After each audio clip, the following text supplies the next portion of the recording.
You're listening to Subsound Radio. We bring you streaming and live broadcasting from the capital. This is the Ep4 podcast.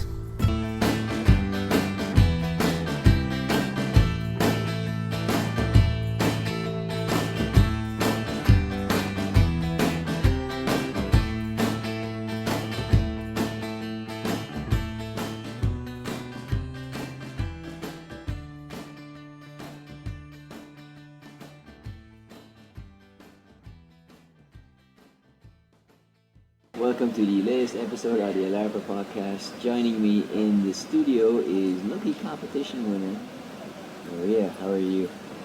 I'm very well, thank you. Can you explain a little bit more about that competition that you won? It was a competition for International Poetry Day. And how did you answer the question correctly? Well, they gave you some, it was on Twitter first of all, and they gave you some clues, and then you had to find out who the poet was based on the clues. I know I haven't told you how I did it. And you knew the poet from the clues? From the clues, yes, because, I'm a long time admirer. Okay, there's a story that she's not telling on air about that, but nevertheless, and when shall you be in receipt of these books? We have no idea because apparently they're being prepared at the moment. Am I right in saying this is typically Spanish? I would say so, yes. Okay, so now you have a window in the crippling bureaucracy of Spanish culture, no? Yeah, we'll probably arrive in about 5 years' time. Okay, well, enough of this lazy racism. We have a podcast to do. And we will be talking about poets such as Seamus, Heaney, Pablo and Neruda, and how it links into some Irish things as well, following on from last week's podcast as well. So please do join us after the musical interlude, unless you have any last words to say in this part of the show. Nope. Alrighty then.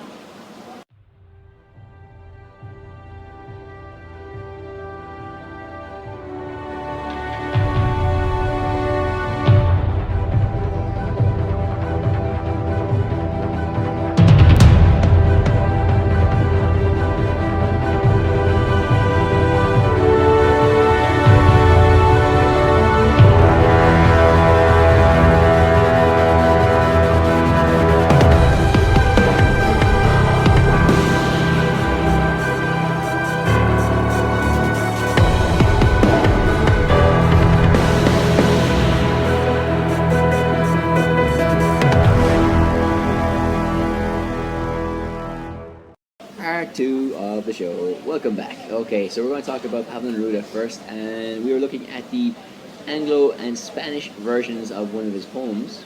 What's the title of the poem in English? The title of the poem is How Long? And in Spanish? Y Cuánto Vive. Okay, so right off the bat, there's a difference in the title there, isn't there, between the Spanish and English versions? There is. So the Spanish is for how long does he live, or she live, or it live. Okay, so third person. The English translation, the title of it anyway, at least, doesn't really give the full flavour of the Spanish title, the original title, does it? It doesn't really. And actually, it's quite an essential thing, I think. Within the context of the poem, exactly. It's a poem where Pablo Neruda is walking around and asking questions, very deep philosophical questions. What kind of questions is he asking? Well, it's a poem that he's writing after he comes back from exile, and he's basically like asking questions about,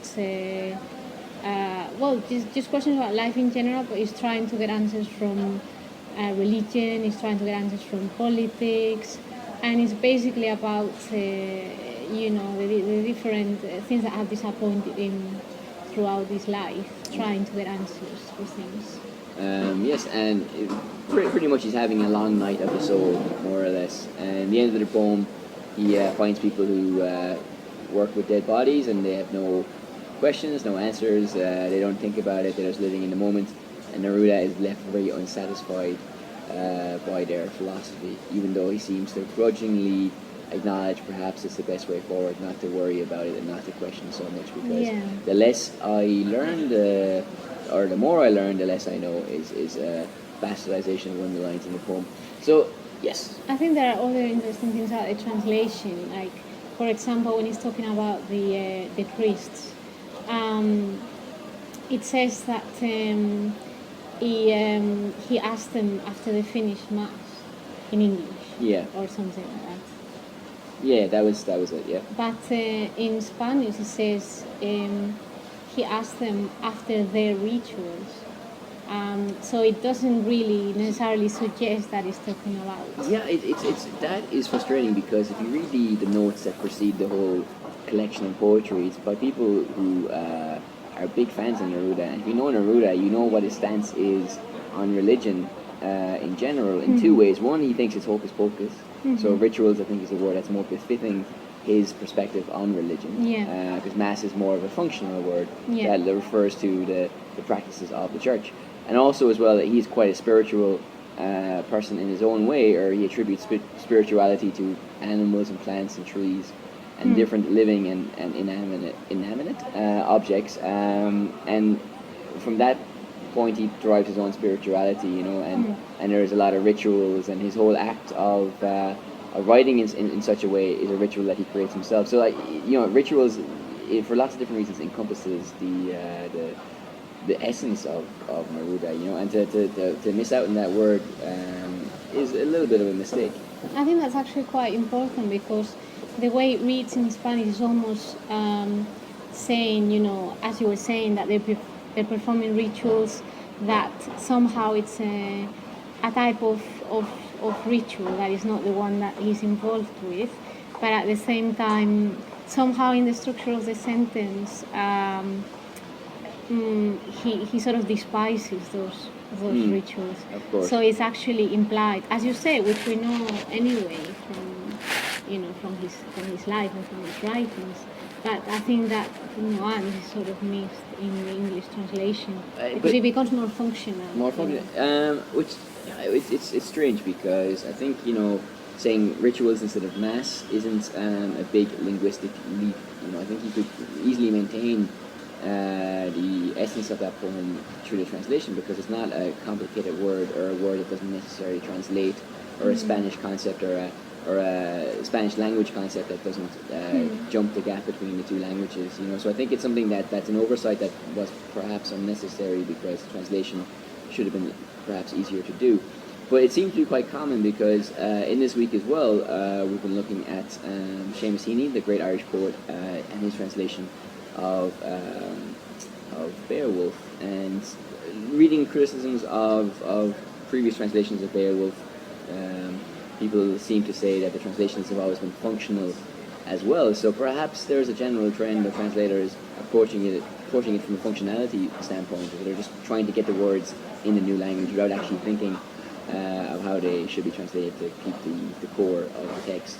And Seamus Heaney's translation seems to be the first translation of Beowulf that does make that attempt.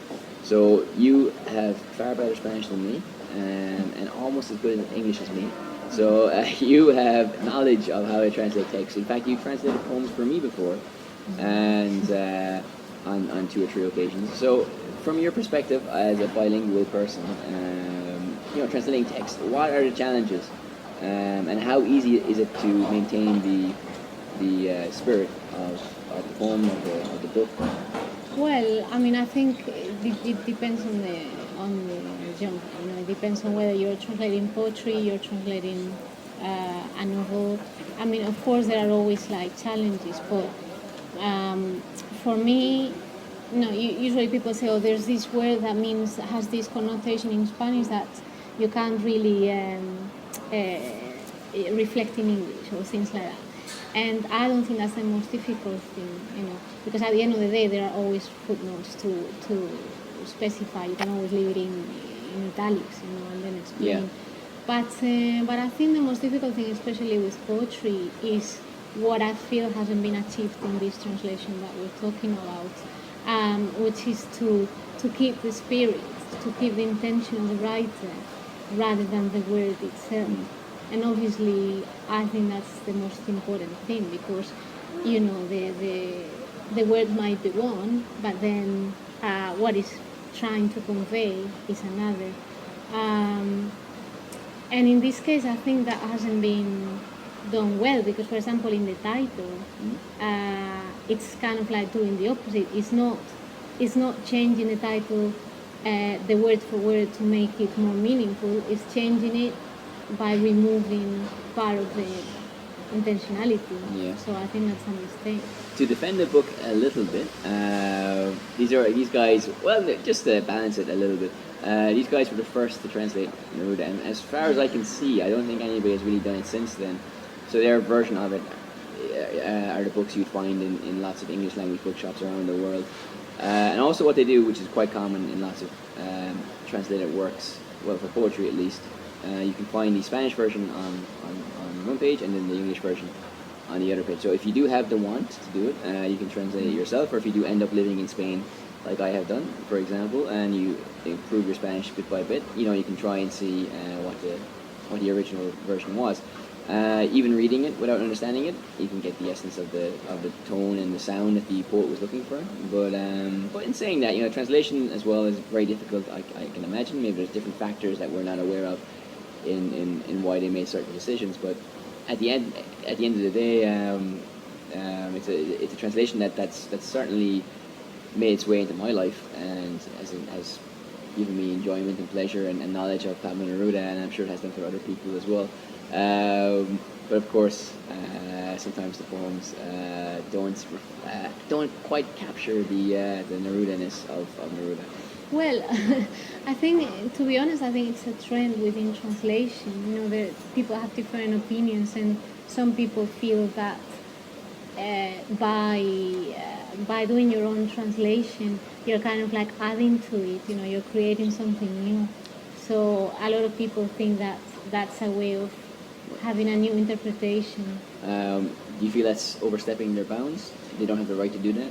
Personally, I very much prefer translating, trying to give the idea of what the poet or the writer originally wanted, rather than creating something new. Because when I'm translating, it's not, my intention is not to create, because for that I can write my own things. But well, I respect it, because it's true that it leads to interesting discussions like the one we're having about the two differences. And okay. So yeah, well, I think it's positive, and the idea of having the two languages is useful, so that people that can read both languages can compare. I suppose we'd have to look at the book as a whole, because the poem is unique in the sense that it's Neruda consciously going against what he typically writes about.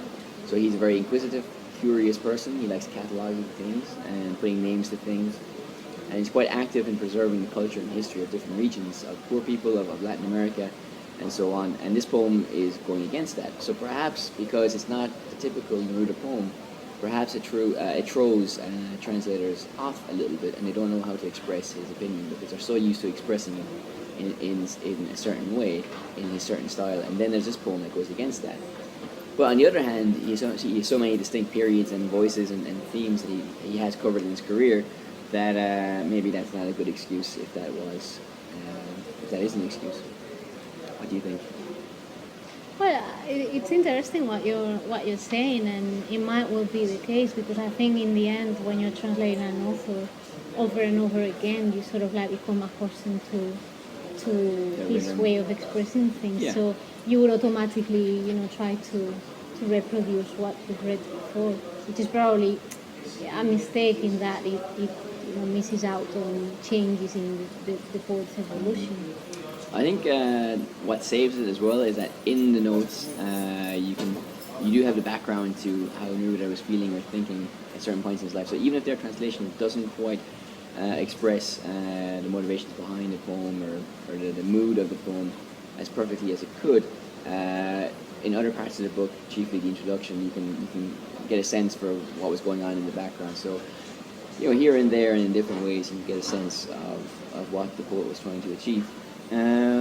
Okay, so moving along to Seamus Heaney a little bit. Are you familiar at all with his works? Only from what you've told me. He's a Nobel Prize winner for the love of God. I know, Okay, well. okay. Ignorance is... There in here. Yeah, whatever. Okay, so Seamus Heaney, right. Well, I don't know. I mean, this is completely subjective for my part. The similarities I've noticed between the two poets, the Chilean and the Irishman from the north of Ireland. What I like generally between the two of them, well, they kind of cover the same topics. Neruda is somebody who is seen by the poor people, as their spokesperson, as their voice, and he quite actively tried to meet them halfway as well, and do that and write about their lives and about their social situation, because he's quite a political and communist and socialist poet. He also spoke about violence and the effect of empires and the destruction wrought by the Spanish Civil War. And these are all themes as well that we can find in Heaney's poems. And there's some not bizarre, but they're interesting titles. There's An Ode to a Tomato. This is a Pablo Neruda poem. An Ode to a Jacket, or Ode to Clothes. And these are, it's almost like he's playing with us. He's a real focus on everyday objects and common things. And he's taking it to the nth degree. It's like very meta. It's like he's poking fun at it a little bit. So you can find poems where he's directly eulogizing over these commonplace objects, and he talks about plants, rocks, mountains, books, and food and everything like that. And of course, there's a great Heaney poem about his mother, where he's remembering his mother while she was baking. That's how he remembers her. And the line is, "Her white nails raising scones against two ticking clocks." And it's a very evocative image, but it's something that always puts me in mind of Neruda as well, because there's such a focus on these commonplace things, but also because of their ability to make those moments sing as well. So politically, socially, on the big pictures, on the small scale, I think there's a lot of things between them. But we're running out of time, so it's difficult to go into great detail. Well, I think if you want to know more about this, you have to read Edna's wonderful articles, which you can find on our website. Yes, you can find it on our website, and also the website's speaker.co.go, and coming to a newsletter to you soon for your post boxes and your envelope holes, and we'll organize that. And pigeons, carrier pigeons and smoke signals. Okay, so this is the end of this little chapter of the Ep4 podcast. So join us momentarily for the next part.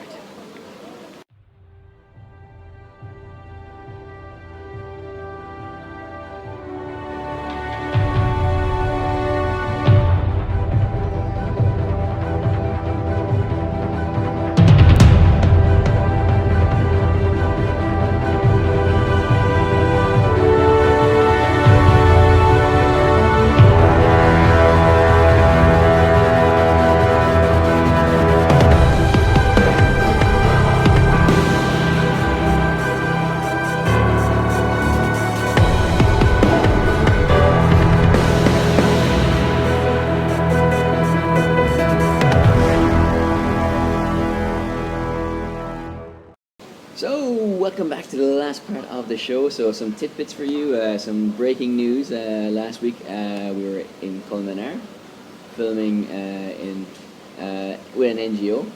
You can fill us in on that a little bit more. Okay, so it's just a campaign that we're helping prepare to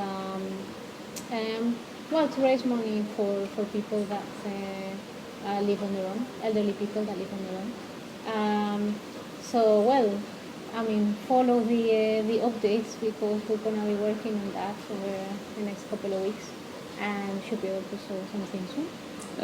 We were filming last week and we're finishing it tomorrow. We're doing the next part of it and we're finishing it next Tuesday. We're filming elderly people talking about their experiences with young people who interact with them and make them feel less alone through showing an interest in what they do and talking to them. And also some of the people behind the charity who are organising this get-together, and they sell flowers to raise money and raise awareness of these different issues as well. And you're wearing quite a fetching yellow flower, classic but fetching. Yellow rose, felt rose. A yellow felt rose. Yeah. That didn't speak charity or romance or whatever. What does? So join us again next week for the Ep4 podcast. So for now, this is Enna Kennelly saying bye-bye. And me saying bye. Bye. You're listening to Subsound Radio. We bring you streaming and live broadcasting from the capital. This is the Ep4 podcast.